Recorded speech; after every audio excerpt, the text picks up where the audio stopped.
ketika ma'rifatul fana ditanya Syekh Abdul Hamid, siapakah engkau? Jawabannya Allah. Sama seperti Syekh Siti Jenar, sama seperti Al-Hallaj. Cuma mereka mabuk di situ, tidak terus. Karena lautan itu dia sangat dalam. Samudra fana itu sangat dalam. Jika dia berhenti di situ, dia akan terus tenggelam, tidak bisa kembali. Tidak ada orang saklek dalam bermakrifat.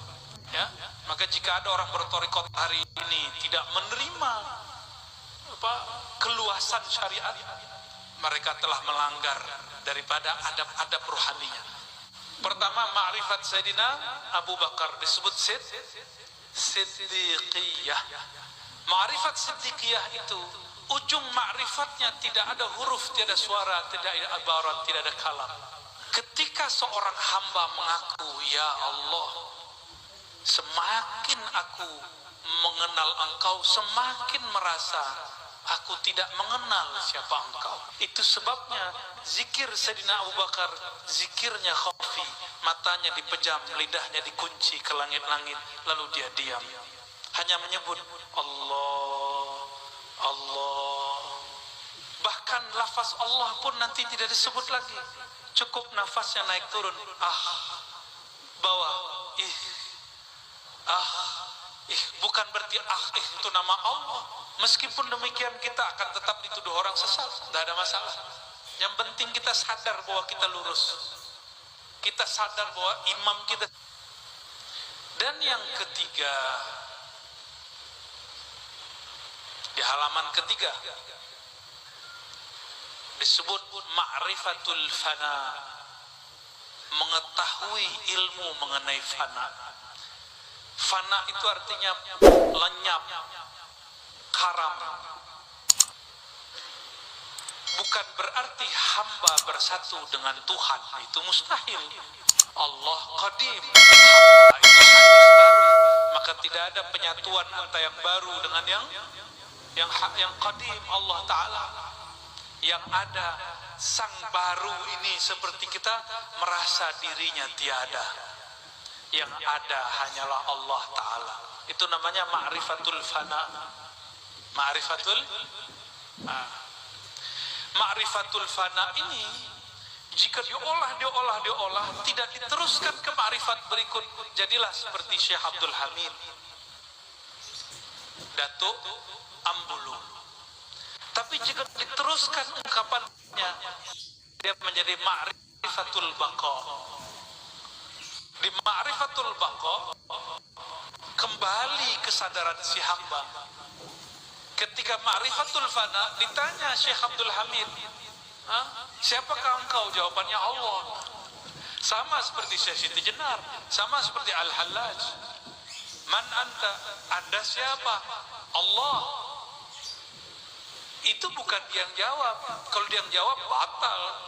Karena Syekh Abdul Hamid makhluk. Dia benda baru, bukan Tuhan. Ya. Lalu bagaimana kok itu bisa terjadi? Pernah terbayang nggak Nabi Musa dapat kalam Allah di Bukit Tursina, masuk goa? Itu Allah berbicara lewat apa? Allah menggunakan alam semesta yang ada di situ lalu berbicara. Tapi kalamnya tanpa huruf dan suara, kalamnya tidak menyatu pada benda. Apa rahasianya? Hanya Nabi Musa dan Allah yang tahu. Ya, itu rahasia-rahasia mereka, itu rahasia para nabi. Jika Allah dapat menggunakan bukit, cahaya sebagai media berbicara, maka Allah juga bisa mengkalamkan namanya pada nama hamba bernama Al-Hallaj, hamba bernama Abdul Hamid, hamba bernama Siti Jenar. Cuma mereka mabuk di situ, tidak terus. Karena lautan itu dia sangat dalam. Samudra fana itu sangat dalam. Jika dia berhenti di situ, dia akan terus tenggelam, tidak bisa kembali. Dalam bab hakikat mereka benar, tapi dalam bab syariat mereka melanggar syariat Muhammad secara ilmu zahir. Atas dasar itulah ahli fikih yang zahir menghakimi mereka. Inilah terjadi kenapa Sunan Kalijaga merestui penghakiman Syekh Siti Jenar. Kenapa? Sederhananya Sunan Kalijaga berbicara begini, Nabi Muhammad lebih tinggi dia apa ente? Kata Sunan Kalijaga kepada Syekh Siti Jenar, itu tinggi Nabi Muhammad. Nabi Muhammad pernahkah berbicara seperti kamu? Anallah, aku Allah. Sayangnya Syekh Siti Jenar tidak menjawab dengan pas. Seandainya dia menjawab dengan pas, ada jawabannya. Tahu jawabannya? Mau dibocorkan malam ini? Ada rahasianya, saya nggak mau kasih tahu lah. Seandainya beliau menjawab begitu, dan begitu juga seandainya Al-Halad menjawab dengan cara itu, dia akan selamat daripada penghakiman ahli zahir. Itu, ya. Semoga Allah menyelamatkan kita semua. Tapi kita tidak boleh sama sekali ada pandangan hina kepada Al-Hallaj, Syekh Siti Jenar, Datuk Ambulu, enggak boleh. Mereka itu kekasih-kekasih Allah yang mabuk pada lautan fana, ya. Tapi karena zahirnya terlihat oleh ahli zahir melanggar, sebenarnya tidak. Kalau mereka faham, kan orang mabuk kena hukum nggak? Orang mabuk nggak kena hukum. Inilah kelebihan daripada Datuk Kelampayan Syekh Muhammad Arsyad Al-Banjari. Beliau tidak mau lama berputar di samudra fana. Dia lanjutkan dengan izin Allah terus kepada maqamul baqa. Bukan berarti Syekh Siti Jenar tidak sampai ke baqa. Baqanya pada fana dia. Ya, nanti pusing kalau saya bahas itu terus, ya. Di halaman kelima disebutkanlah kaifiyat. Makanya di bulan-bulan lalu saya sampaikan, mohon bersuci sebelum ngaji. Masih bersuci?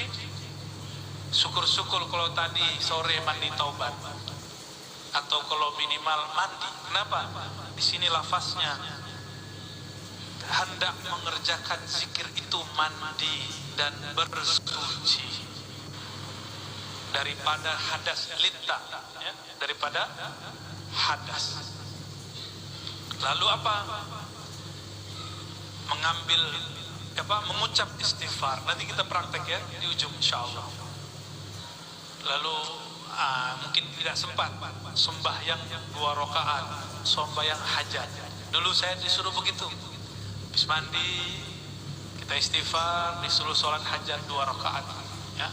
Nanti kita tebus dengan salawat dan subhanallah walhamdulillah wala ilaha illallah. Jadi thariqat itu tidak saklek. Yang saklek itu orang jahil. Orang alim tidak ada yang saklek. Jadi tidak bisa ini, nggak bisa ini. Ada pilihan-pilihannya. Tidak ada orang saklek dalam bermakrifat, ya. Maka jika ada orang berthariqat hari ini tidak menerima keluasan syariat, mereka telah melanggar daripada adab-adab rohaninya.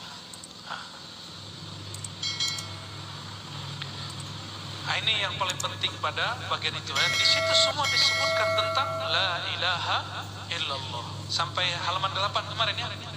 Betul. Ya. Jadi jika orang dia membaca la ilaha illallah dengan benar,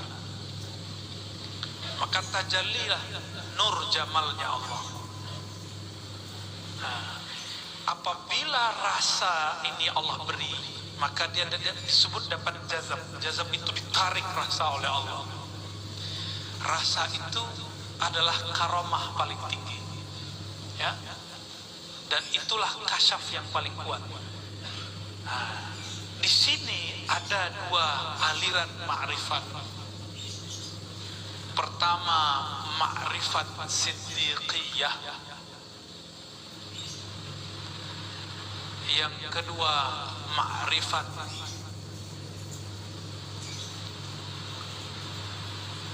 turabiyah atau aliyah. Ada 2 jenis ma'rifat. Pertama, ma'rifat Sayyidina Abu Bakar disebut siddiqiyah. Ma'rifat